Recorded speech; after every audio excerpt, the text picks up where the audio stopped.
여러분 반갑습니다. 오늘도 하나님을 예배하기 위하여 이 자리에 모이신 여러분의 오늘 하루가 하나님의 은혜와 사랑이 넘치기를 소망하고 축복합니다. 사랑하는 우리 머릿돌교회 성도 여러분, 사람이 언제 가장 많이 흔들리는지 아십니까? 무엇이 옳은지 아는데 그 옳은 길을 택하면 손해가 생길 것 같을 때입니다. 해야 할 말은 아는데 그 말을 하게 되면 관계가 불편해질 것 같고, 하나님의 뜻은 어느 정도 알겠는데 그대로 순종하면 내가 감당해야 할 그 대가가 너무나 자명하게 보일 때입니다. 그럴 때 우리는 보통 이렇게 말합니다. 조금 더 보자. 지금은 말할 때가 아니야. 괜히 나섰다가 더 어려워질 수 있어. 믿음은 믿음이고 현실은 현실이지. 그런데 그렇게 우리가 한 걸음씩 물러나다 보면 어느 순간 내 입에서 말씀은 사라집니다. 기도는 하지만 순종은 미뤄지고, 믿는다고 말하지만 결정적인 자리에서 침묵하게 됩니다. 하나님을 부인하지는 않는데 함께 순종하는 일은 자꾸 뒤로 밀리게 됩니다. 사실 많은 성도들이 이 자리에서 흔들립니다. 믿음이 없어서가 아닙니다. 알기는 아는데 두려운 것입니다. 순종이 옳다는 것은 아는데 사람들의 반응과 그 현실의 대가가 눈에 너무나 분명하게 보이는 것입니다.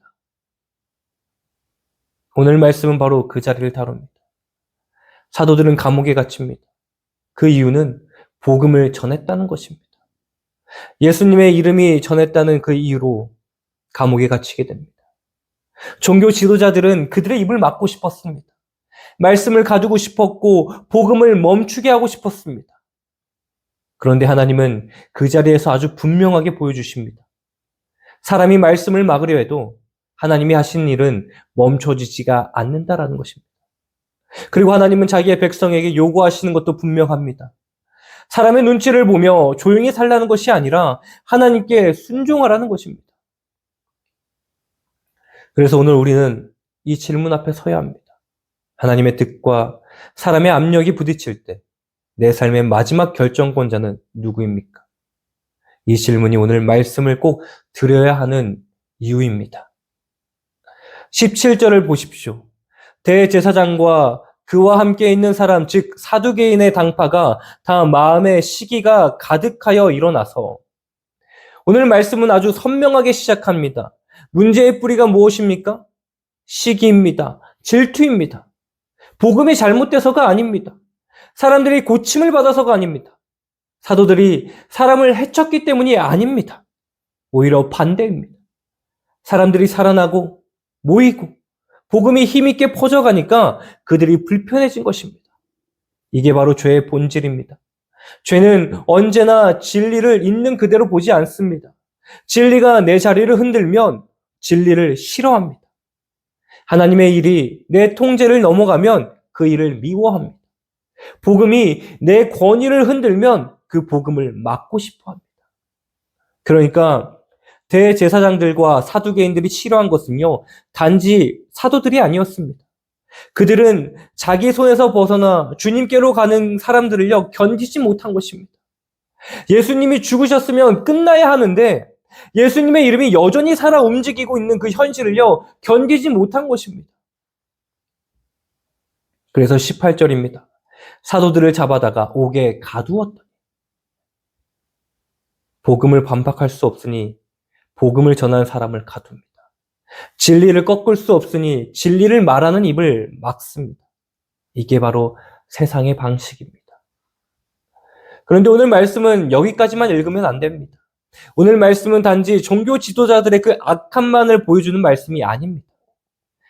우리 자신의 마음도 비춰줍니다. 우리도 하나님을 사랑한다고 말하면서 막상 하나님의 말씀이 내 자리를 건들면 멈칫할 때가 있습니다. 용서하라는 그 말씀은 알지만 자존심이 흔들리면 우리는 그 말씀을 미뤄둡니다. 정직하라라는 그 말씀은 알지만 손해가 보이면 돌아섭니다. 증인으로 살라는 그 말씀은 알지만 사람 반응이 두려우면 입을 닫습니다. 여러분, 사람이 말씀을 가두는 방식은요, 감옥문만이 아닙니다. 더 흔한 감옥이 있습니다. 두려움의 감옥입니다. 계산의 감옥입니다. 사람의 눈치의 감옥입니다. 사도들은 감옥에 가둔 사람들을 대제사장들이었지만 오늘 우리의 입술에서 말씀을 가두는 것은 종종 우리 자신의 두려움입니다. 그래서 오늘 말씀이 먼저 보여주는 인간의 현실이 무엇이냐? 죄가 하나님보다 사람을 더 크게 보게 만든다는 것입니다. 대제사장들은 하나님을 섬긴다고 말했지만 실제로는 자기의 자리와 자기의 체면을 지키고 있었습니다. 우리도 마찬가지입니다. 겉으로는 믿음이라고 말하면서 실제로는 사람의 반응에 더 흔들릴 수 있습니다. 이 문제를 아주 날카롭게 드러내는 대목이 바로 28절입니다. 종교 지도자들이 말합니다. 너희가 너희의 가르침을 예루살렘에 가득하게 하니. 이 말은 그들이 얼마나 불편했는지를 보여줍니다. 예루살렘이 무엇으로 가득해졌습니까? 예수님의 이름, 예수님의 죽음과 부활, 예수님이 주와 그리스도이시라는 그 증언으로 가득해진 것입니다. 그들은 그 사실을 막고 싶었습니다. 왜냐하면 예수님의 이름이 퍼질수록 자신들의 그 권위가 약해지기 때문입니다. 예수님의 이름이 높아질수록 자신들이 그 마지막 권위자인 척할 수가 없기 때문입니다. 이게 인간의 문제입니다. 우리는 하나님을 완전히 거부하지 않을 수 없습니다. 그런데 하나님이 내 삶의 주권자 되시는 것을 불편해합니다. 은혜는 받고 싶어도 통치는 받기 싫어합니다. 도움은 원해도 순종은 미루고 싶어합니다. 복음의 가장 큰 적은요, 정보 부족만이 아니라 하나님보다 사람과 자기 자리를 더 크게 여기는 마음입니다. 사도들이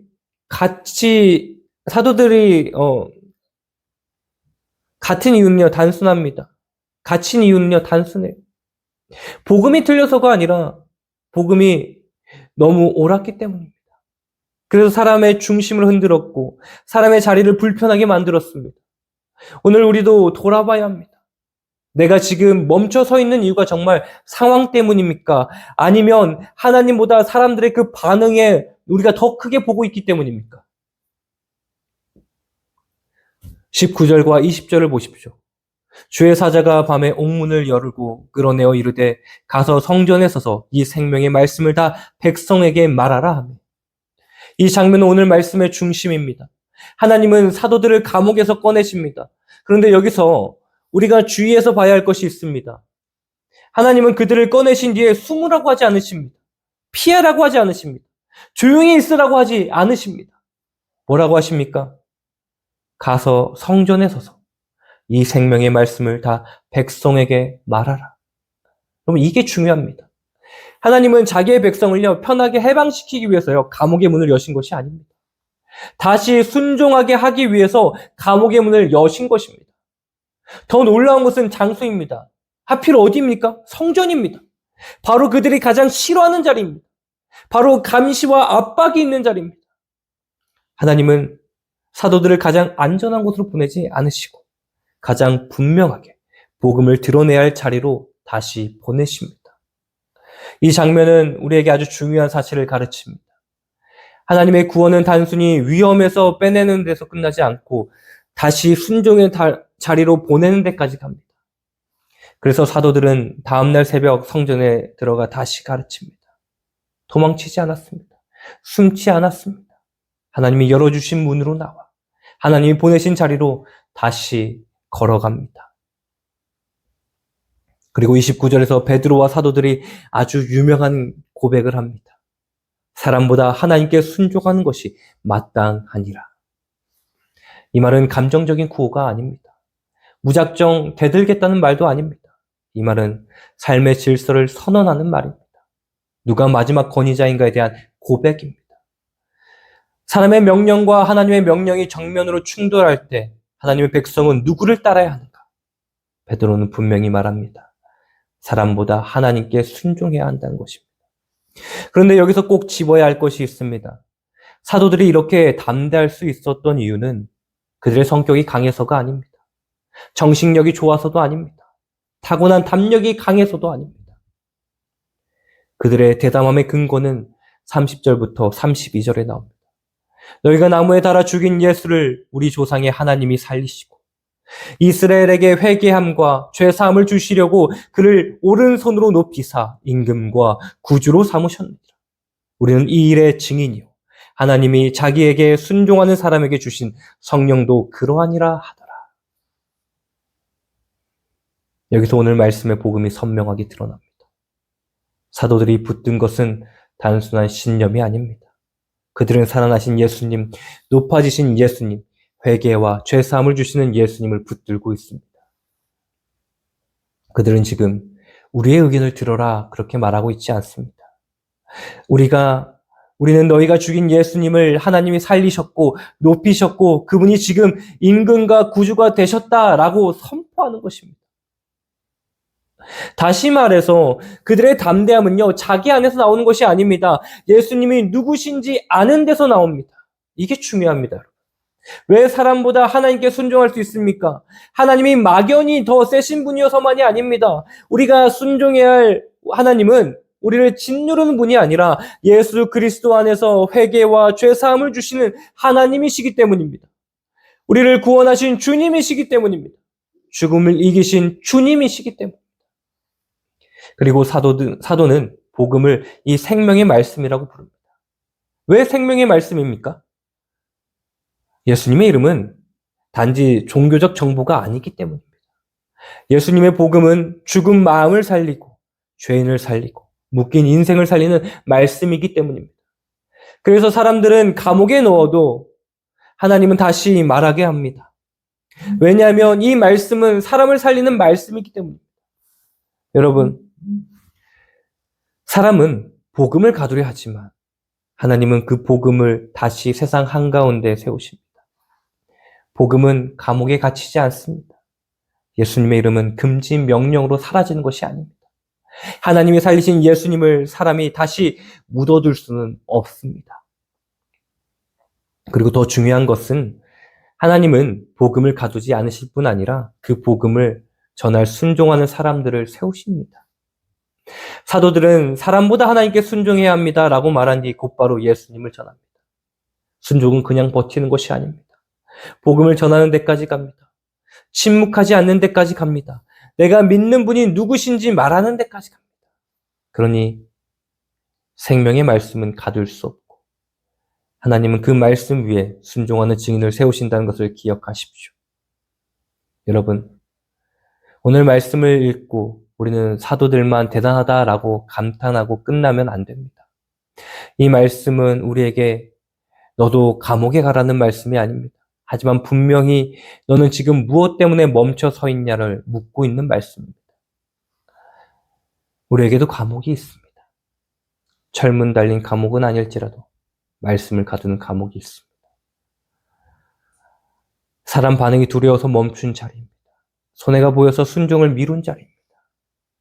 믿는 사람인 것을 드러내기보다 무난한 사람으로 남고 싶었던 것입니다.